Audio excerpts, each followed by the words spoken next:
The candlelit dinner table fell silent as my daughter-in-law's cruel words hung in the air. Unemployed again? How does it feel to be a loser? Everyone waited for me to crumble, to bow my head in shame. Instead, I smiled calmly and reached for my wine glass. They had no idea that at 70 years old, I was about to deliver a response that would not only silence the room, but destroy her carefully constructed life. The predator had just become prey, and she didn't even know it yet. My name is Margaret Lawson, and at 70 years old, I thought I'd seen enough of life's cruelties to be immune to petty insults. How wrong I was. The dinner had started pleasantly enough. David, my sweet but spineless son, had insisted on this monthly family gathering at what I still considered my house, though Kate, his wife of 8 years, had long since acted as if it were hers. The mahogany dining table, which my late husband Robert had bought for our 40th anniversary, gleamed under the soft glow of Kate's pretentious crystal chandelier. She'd replaced my simple brass fixture without asking. Of course. More wine, Margaret? Kate asked, her voice honeyed with false sweetness as she refilled her own glass for the 4th time. Her cheeks were already flushed, her perfectly styled blonde hair beginning to slip from its chignon. No, thank you, I replied, watching her sway slightly as she poured. David fidgeted with his napkin, that familiar look of anxiety creeping across his face whenever his wife drank too much. Of course not, Kate laughed, a sharp sound like breaking glass. You probably can't afford good wine anymore, can you? Not since the National Financial Bureau finally realized you were just dead weight and kicked you out. The room temperature seemed to drop 10 degrees. David's fork clattered against his plate. Kate, please. What? She whirled on him, wine sloshing dangerously close to the rim of her glass. I'm just stating facts. Your mother is unemployed, again, at her age. Who's going to hire her? She's done, finished, a has-been. I set down my water glass with deliberate precision. Is that what you think? It's what everyone thinks, Kate sneered, emboldened by alcohol and years of unchecked arrogance. You sit in that little apartment all day pretending you're still somebody important, but you're not. You're just another useless old woman leeching off her son. Kate, David's voice cracked with mortification. Mom doesn't leech, doesn't she? Kate's voice rose to a near shriek. Who paid for her groceries last month? Who covered her medical bills? We did. David, we always do. Because your mother is unemployed again. How does it feel? Margaret? How does it feel to be such a complete and utter loser? The word hung in the air like a slap. David had gone pale, his mouth opening and closing like a fish gasping for air. Kate stood there, triumphant, her chest heaving with the exertion of her tirade. I smiled. It wasn't a warm smile. It was the smile I'd worn when auditing multi-million-dollar tax fraud cases, when I knew I had someone cornered. You're right, Catherine, I said, using her full name deliberately. She hated being called Catherine. I am unemployed. I chose to retire 6 months ago after 43 years of service. But you know what's interesting about being a former senior investigator with the National Financial Bureau? Her triumph flickered. You learn things. You keep connections. You understand how property transfers work, how deeds are filed, how ownership is established. I stood slowly, my movements controlled. You also learn to keep excellent records. What are you talking about? Kate's voice had lost its edge. This house, I gestured around the dining room, this beautiful home you've been living in for 8 years, the one you've renovated, redecorated, and claimed as your own. Did you ever wonder how 2 teachers could afford the down payment? David's eyes widened with dawning comprehension. Kate's face had gone from flushed to pale. The house is mine, I continued, my voice calm as a frozen lake. Purchased with Robert's life insurance money. Every payment you've made, those were rent checks. It's all documented, notarized, and perfectly legal. Your name isn't on the deed, Catherine. It never was. That's impossible. Kate stammered. David signed a rental agreement, I interrupted. Perhaps you should have read the paperwork instead of just assuming. But then again, you've always been careless with details, haven't you? I reached into my purse and pulled out a folded document. This is a notice to vacate. You have 30 days to find alternative housing." The silence was complete. Kate's mouth hung open, her wine glass tilting dangerously. David stared at me as if seeing me for the first time. "You can't do this," Kate whispered. "I can, and I am." I gathered my coat with unhurried movements. "You asked how it feels to be unemployed. Catherine, let me ask you something. How does it feel to be homeless?" I walked to the door, then paused. "Oh, and David, I love you, son, but next time you bring a woman into my house, make sure she has the basic manners not to insult the person who owns the roof over her head." The last thing I saw before closing the door was Kate's wine glass slipping from her numb fingers, shattering against my hardwood floor.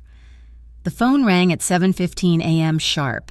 I'd been expecting it, had already brewed my coffee and settled into Robert's old leather chair by the window. The morning sun cast long shadows across my apartment's hardwood floor as I answered on the third ring. "Mom?" David's voice was hoarse, strained. "Mom, we need to talk." "Good morning to you too, sweetheart," I said, taking a measured sip of my coffee. "Did you sleep well?"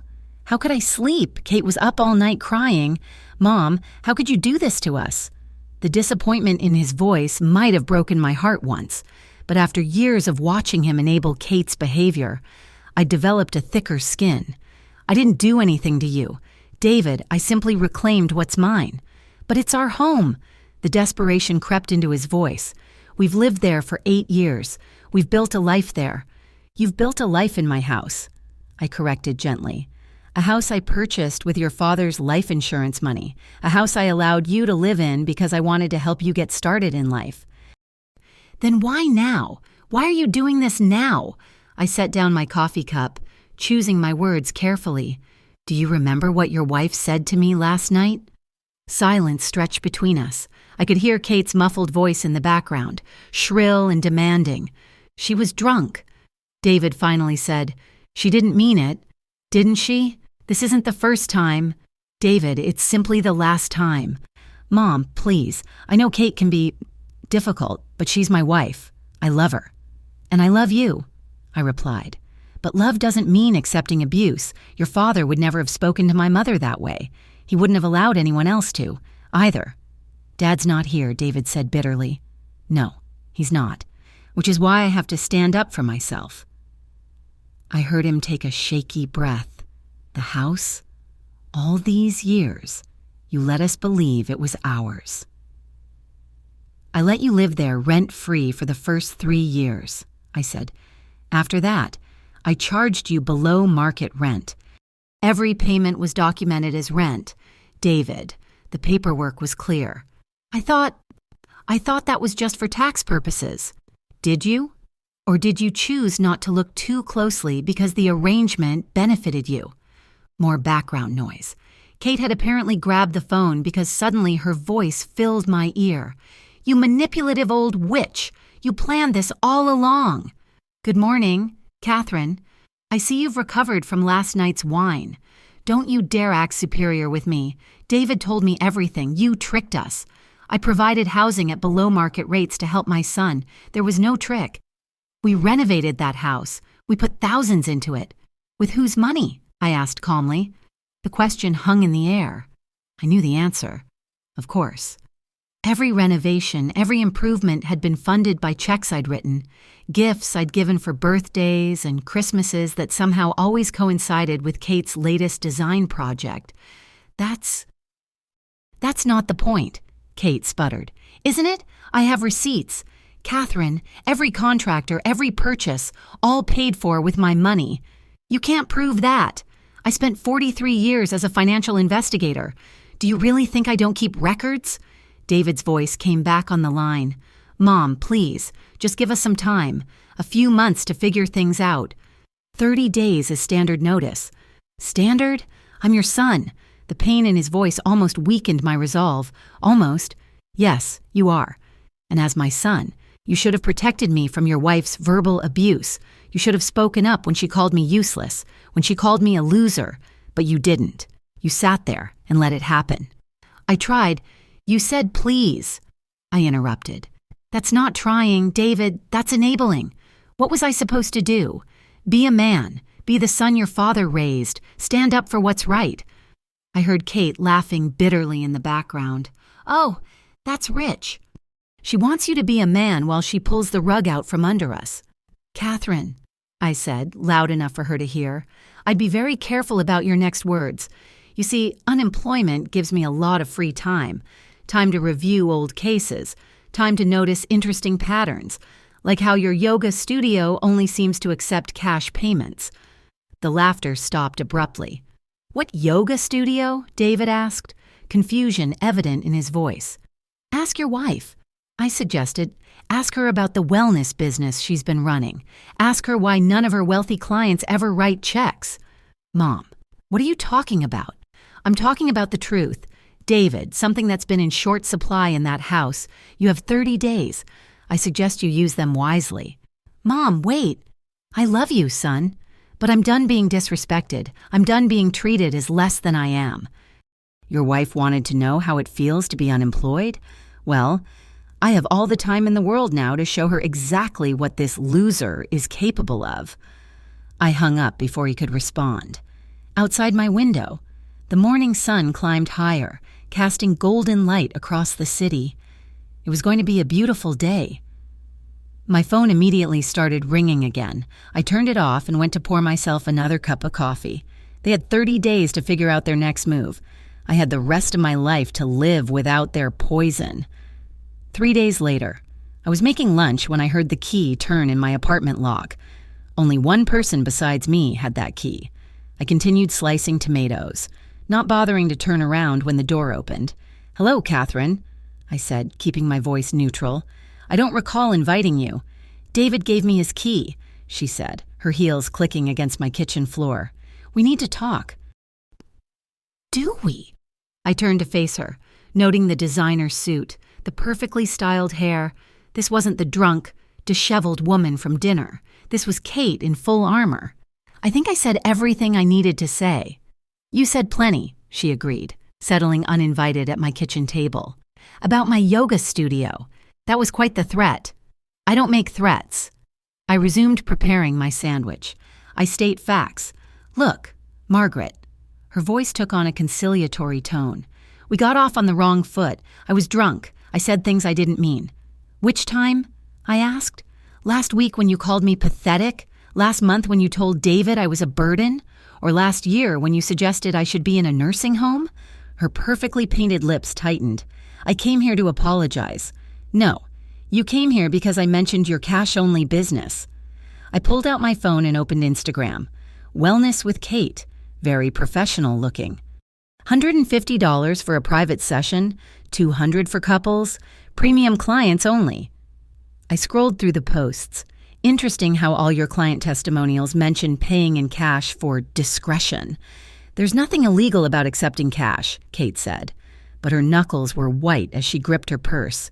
"You're right, but failing to report cash income? That's a different story." I set down my phone and looked at her directly. "Especially when it's over $60,000 a year.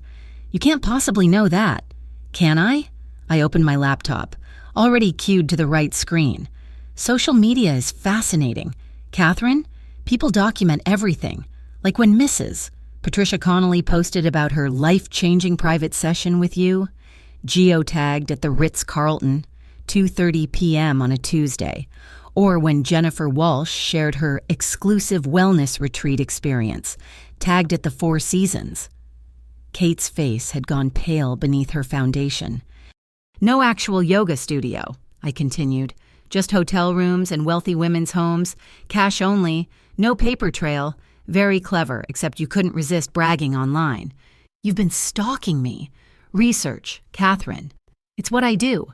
Did you know the IRS offers rewards for reporting tax fraud? Up to 30% of the amount recovered. You wouldn't. Wouldn't I?" I closed the laptop.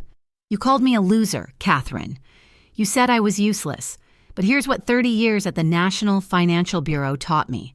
Everyone leaves a trail. And yours? It's particularly sloppy." Kate stood abruptly.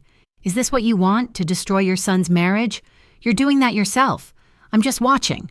"David doesn't know," she said quickly. "About the business. He thinks my parents help us with money. Another lie. How many are you keeping track of? Please.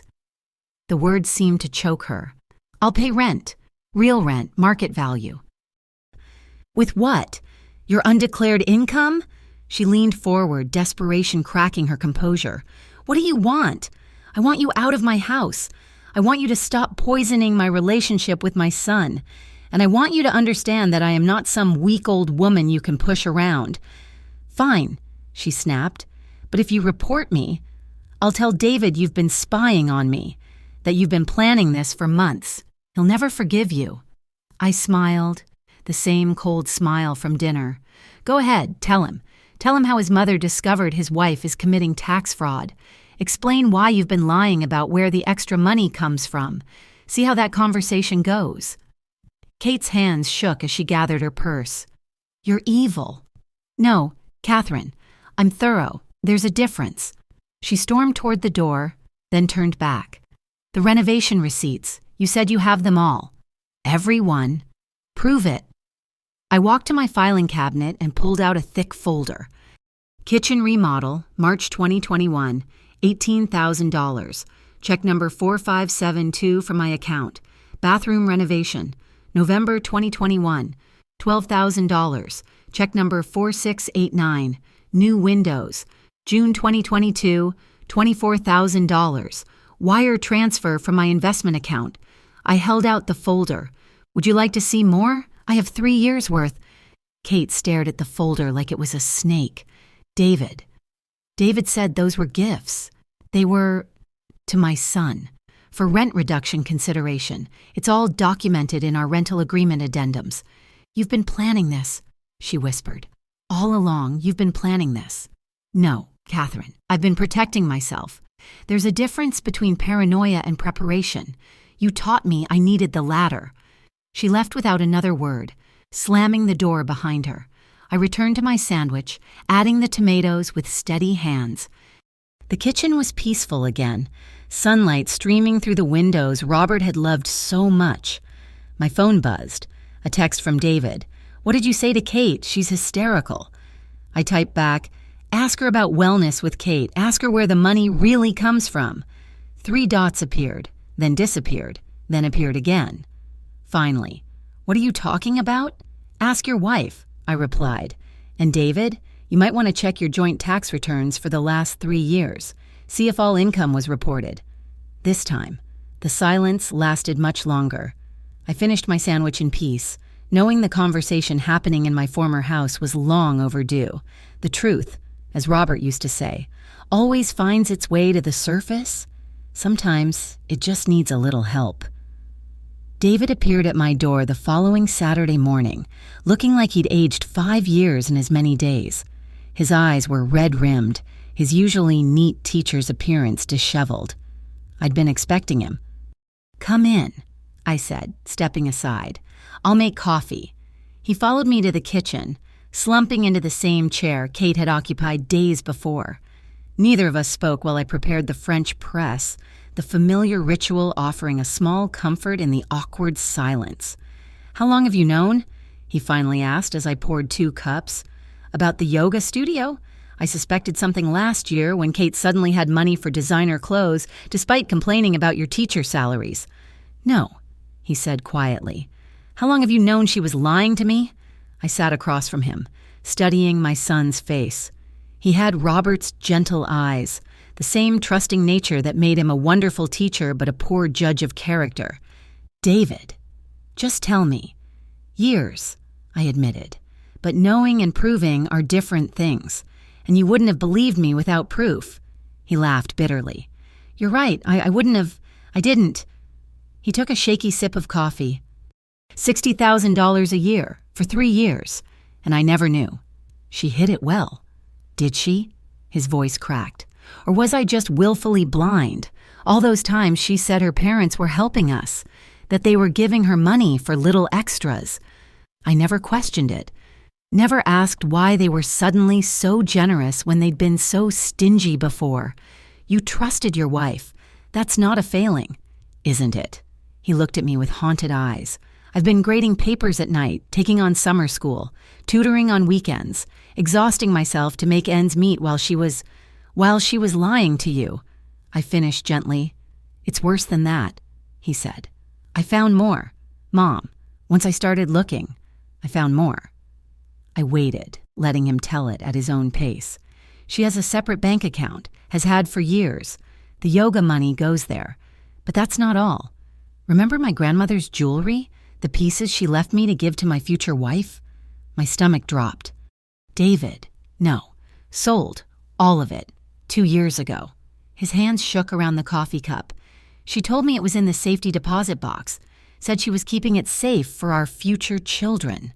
Robert's mother's pearl necklace, the Art Deco engagement ring from the 1920s, the sapphire earrings that had been in our family for 3 generations. Gone. There's more, David continued. My overtime pay for coaching the debate team, she convinced me to deposit it into our joint account, said she was managing our finances, but it never stayed there, always transferred out within days. To her private account? Some of it, the rest. He rubbed his face. Mom, I think she has a problem. Shopping, gambling, I don't know. But the money just disappears. I reached across the table and took his hand. What are you going to do? I don't know, he whispered. 8 years? Mom? 8 years of my life? Was any of it real? Your feelings were real, I said carefully. Your commitment was real. But hers? I couldn't answer that. We both knew the truth. She's begging me to forgive her, he continued. Says the yoga business was to help us, that she was too proud to admit we were struggling. But we weren't struggling, were we? Not with the below-market rent, not with all your help. No, I confirmed. You weren't struggling. She's been stealing from us, from me, from you, from the IRS, and I enabled it by being too trusting, too stupid to see what was right in front of me. You're not stupid, David. You're kind. She took advantage of that. He pulled his hand away. Don't make excuses for me. I'm 38 years old. I should have known better. We sat in silence for a moment. Outside, a neighbor's dog barked, the normal sounds of a Saturday morning continuing despite the wreckage of my son's life. She wants me to talk to you, he said finally, to convince you to let us stay in the house. She says if we have to move, everyone will know something's wrong, that it'll humiliate her. And what do you want? He looked at me with those lost, gentle eyes. I want to wake up and find out this was all a nightmare. I want my wife back, the one I thought I married. That person may never have existed, sweetheart. I know, he said, his voice breaking. God help me. I know, but I still love her. How pathetic is that? It's not pathetic. It's human. Dad would be disgusted with me. Your father would be proud that you're finally seeing the truth, I corrected. He always said the hardest person to be honest with is yourself. David stood abruptly. 15 days left, that's what Kate keeps saying. 15 days until we're homeless. You're not going to be homeless. David, you know you can always... No, he interrupted. I won't move back in with my mother at 38. I may be pathetic, but I'm not that pathetic. David, I have to go, he said, heading for the door. I have papers to grade, always papers to grade. What are you going to do about Kate? He paused at the door, not looking back. I don't know, Mom, I honestly don't know. Part of me wants to forgive her, try to work it out. Part of me wants to report her to the IRS myself, and part of me just wants to disappear. Whatever you decide, I'm here. I know, he said softly. You always have been. I'm sorry I didn't see that before. Sorry I let her treat you the way she did. Then he was gone, leaving me alone with 2 cold cups of coffee and the weight of my son's broken heart. I'd won this round with Kate, but watching David's pain, it didn't feel like much of a victory. The truth had set him free. But freedom, I reflected, could be its own kind of prison. The ambush came on day 10 of their 30-day notice. I was reviewing some old case files when my doorbell rang at precisely 2 p.m. Through the peephole, I saw Kate flanked by 2 people I recognized from social media photos. Her parents, Patricia Holt, stood ramrod straight in a St. John suit, her silver hair perfectly coiffed, beside her, Richard Holt looked every inch the successful attorney in his Brooks Brothers attire. Kate had positioned herself slightly behind them, playing the wounded daughter to perfection. I opened the door with a pleasant smile. Patricia, Richard, what an unexpected pleasure. Margaret. Richard's voice carried the authority of 40 years in law. We need to discuss this situation with the house. Of course. Please, come in. They filed into my living room, Patricia's sharp eyes cataloging everything from my modest furniture to the framed photos of Robert. I gestured to the sofa, but Richard remained standing, a power play I recognized from countless depositions. Let's cut to the chase, he said. This eviction is unreasonable and potentially actionable. Eviction? I settled into my armchair. I'm simply not renewing a month-to-month rental agreement, perfectly legal. After 8 years, Patricia interjected, they've established residency. They have rights. They have the rights outlined in their rental agreement, I countered, which specifies 30 days' notice for termination. Richard pulled out a legal pad. Kate has invested substantial money into improving your property. Under the doctrine of sweat equity— Stop, I interrupted. Before you embarrass yourself, Richard, you should know I have receipts for every improvement, all paid for by me. That's not true, Kate burst out. I paid for— What? I asked calmly. Name one improvement you paid for. Just one. Her mouth opened and closed. Patricia put a restraining hand on her daughter's arm. Even if you paid for materials. Richard pressed on. Kate provided the labor, the design work, the project management. That has value. It does, I agreed. Which is why I reduced their rent accordingly. It's all documented in the rental agreement addendums. Would you like to see them? I retrieved my folder, spreading the papers on the coffee table. Here's the addendum for the kitchen remodel. Note the rent reduction from $1,500 to $1,200 per month for 6 months in exchange for project management. Here's the bathroom renovation agreement, another 3-month reduction. Richard's eyes scanned the documents, his lawyer's confidence visibly deflating. These are very thorough, he admitted. I spent 4 decades investigating financial crimes, I said. Documentation is second nature. Patricia leaned forward. Surely we can work something out. Kate made a mistake. She's apologized. Has she? I looked at Kate. I heard excuses and threats, but no actual apology. I'm sorry, Kate said quickly. I'm sorry I called you those things. Are you sorry you said them? Or sorry there were consequences? Richard tried another approach. Margaret, I understand you're hurt, but David is your son. Would you really make him homeless over wounded pride? My son is a grown man with a teaching salary and a lying wife, I replied. He's hardly going to be homeless. You're being vindictive, Patricia accused. I'm being practical. Your daughter has verbally abused me for years. She's hidden income from the IRS. She's lied to my son about money. Why would I continue to subsidize her lifestyle? Alleged hidden income, Richard said carefully. I smiled. Would you like to see the social media evidence? The client testimonials? The geotags showing cash-only yoga sessions at 5-star hotels. The room went silent. Kate had gone pale. You're threatening my daughter, Patricia said coldly. No, I'm informing you of facts. What Kate does with those facts is up to her. Richard set down his legal pad. What would it take to make this go away? Go away? I laughed. This isn't a negotiation.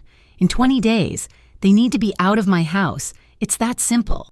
And if they refuse, then I'll follow legal eviction procedures. And while we're in court, certain financial irregularities might come to light. Discovery is such an interesting process. Richard and Patricia exchanged glances.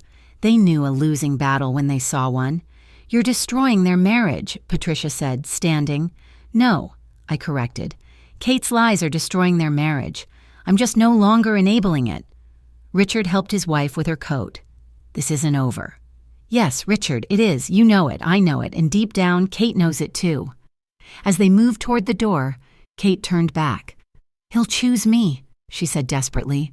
David loves me. He'll choose me over you. Then you have nothing to worry about, I replied. 20 days. Catherine. After they left, I poured myself a glass of wine and stood at my window. The city stretched out below, indifferent to our small dramas. My phone buzzed with a text from David. Kate's parents just came home raging. What happened? They tried to play lawyer, I typed back. They lost. Mom, please, can't we find a compromise? The compromise was 8 years of below-market rent while your wife insulted me. That's over now. 3 dots appeared and disappeared several times before his response came. I need time to think.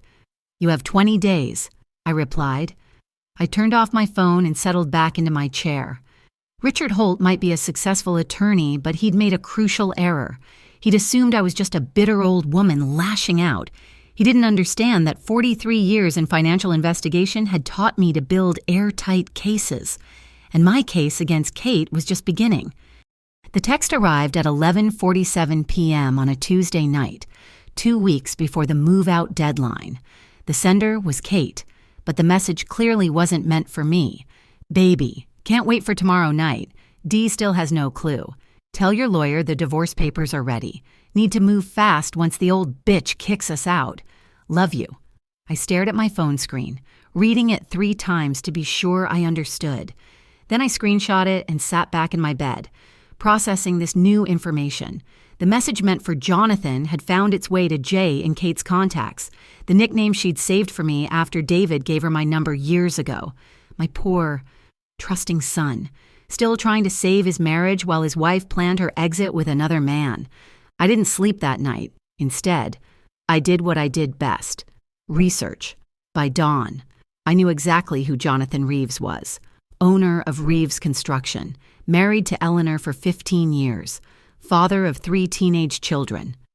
His company had done several high-end hotel renovations, which explained how Kate met him during her cash-only yoga sessions. More interesting was what I found in the Nevada marriage records. My hands shook as I printed the document. Catherine Holt had married Jonathan Reeves in Las Vegas 4 months ago, while still married to my son. Bigamy. Kate wasn't just a liar and a tax cheat. She was a criminal. I called in favors from old colleagues, cross-referencing financial records, property transfers, business licenses. By noon, I had a clear picture. Jonathan had been transferring assets to Kate for over a year, a condo in Aspen, a BMW, significant cash deposits, all while both were married to other people. The doorbell rang at 2 p.m. I found David standing there, hollow-eyed and trembling. "Mom," he said, his voice barely a whisper, "I need to show you something." He handed me his phone. On the screen was an email from Kate to someone named Jonathan, complete with intimate photos and promises of their future together. "I found it when I was looking for tax documents," he said. "She forgot to log out of her email on our shared tablet." "Oh, sweetheart." I pulled him into a hug. "Come in. There's something you need to know." I showed him everything. The misdirected text, the Nevada marriage certificate, the asset transfers. I watched my son's face crumble with each revelation. "She married him?" David's voice was strangled. "While married to me?" 4 months ago. It's bigamy. David, a felony." He laughed. A broken sound. "A felony. My wife committed a felony." God, how did I miss this? "Criminals are good at hiding," I said gently. "And Kate's had practice." "I need to call a lawyer," he said, running his hands through his hair. "I need to protect myself financially before She's already tried," I interrupted, showing him the property records.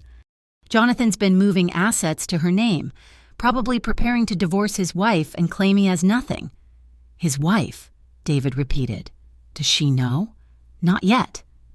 We sat in silence for a moment. Then David straightened, and I saw his father's steel in his spine.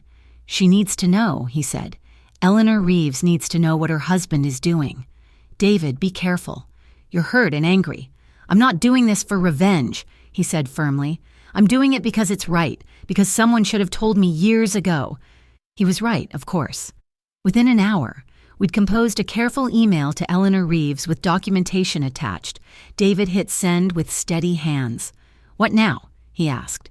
"Now we wait," I said. "And you start protecting yourself. Move your paycheck to a new account. Document everything. Get a lawyer. Kate will go ballistic when she finds out. Kate is about to have bigger problems than a housing situation." My phone rang. Eleanor Reeves' number appeared on the screen. I handed it to David. "Mrs. Lawson?" Eleanor's voice was carefully controlled. "I received your son's email. I'd like to meet all of us. Can you arrange that?" David looked at me, and I nodded. "Yes," he said. "When?" "Tonight, 8 p.m., my lawyer's office." She gave the address. "And Mrs. Lawson, thank you. I've suspected for months but couldn't prove anything. You've given me what I needed." After she hung up, David slumped in his chair. 8 years, Mom. 8 years of lies. But not 8 more. I said firmly, "You're free now. David, it doesn't feel like it, but you're free." He managed a weak smile. "Free and homeless in 2 weeks. You'll stay with me until you figure things out." "Mom, I can't." "You can and you will. It's not permanent, just transitional." His phone buzzed. Kate, texting frantically. "Where are you? Why aren't you answering? We need to talk about your mother's insane demands." David showed me the screen. "What do I say?" "Nothing," I advised. "Let her wonder. She'll know soon enough." As he left to meet with a lawyer, I reflected on the irony. Kate had called me unemployed, useless, a loser. But unemployment had given me the time to uncover her secrets. My useless skills had documented her crimes, and the only loss here would be hers. The text message meant for her lover had been the first domino. Now I could hear them all falling, one by one. Crushing the house of lies Kate had so carefully built. By tomorrow, everyone would know exactly who the real loser was. The meeting at Eleanor Reeves' lawyer's office had been devastating. Eleanor, a poised woman in her 50s, had listened to our evidence with quiet dignity before revealing her own findings. Her husband hadn't just been unfaithful, he'd been systematically draining their marital assets for 2 years. "Catherine isn't his first," Eleanor had said calmly, "but she'll be his last." Now, 3 days later, I sat at my kitchen table with my neighbor Sandra, who'd knocked on my door with a troubled expression and a manila envelope. "Margaret, I debated whether to show you this," Sandra said, sliding the envelope across the table. "But after what that woman said to you at dinner last month, the whole building heard her through the walls. I think you need to know." Inside were photographs, documents, newspaper clippings. My blood chilled as I read.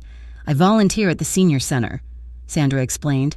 "Last year, I was helping digitize old records when I recognized Kate in a photo from 2015. Different hair color, going by Katie Mills, but definitely her. The photo showed Kate with an elderly woman, both smiling at a charity gala. The accompanying article mentioned the woman's generous donation to Kate's youth mentorship program. That's Doris Chen," Sandra continued. "Widow, no children. She died 6 months after this photo was taken. Left everything to her devoted companion, Katie Mills." "How much?" I asked, though I dreaded the answer. $800,000. The will was contested by distant relatives, but Katie had documentation, receipts for care, medical appointment records, even a power of attorney. I flipped through more papers. Another elderly woman in 2017, a widower in 2019. Always the same pattern. Kate would ingratiate herself as a caregiver or companion, gain their trust, and inherit significant sums. This is... I couldn't finish. "I know. I contacted a friend who's a private investigator. These are just the ones we could verify. There might be more." "David needs to see this," I said, reaching for my phone. "There's more," Sandra said quietly. The investigator found something else. Kate's been married before. Multiple times. She handed me another document. Marriage certificates from different states. Catherine Holt, Katie Mills, Catherine Bradley. Each marriage to a significantly older man, each ending in widowhood within 2 years. "Black widow," I whispered. "You're David." Sandra touched my hand. "He's young, healthy. Maybe that's why she needed Jonathan Reeves. David wasn't going to die conveniently." My hands shook as I called David. "Come over, now. Bring your lawyer." Within an hour, my small apartment was crowded. David, his divorce attorney, Jennifer Walsh, Sandra, and her investigator friend, Marcus Chen. The coffee table was covered with evidence of Kate's decade-long con game. David stared at the photographs, his face gray. "She killed them?" "We can't prove murder," Marcus said carefully. but the pattern is suspicious. Each death was ruled natural heart attack, stroke, complications from surgery, but healthy people don't just die after changing their wills, Jennifer finished.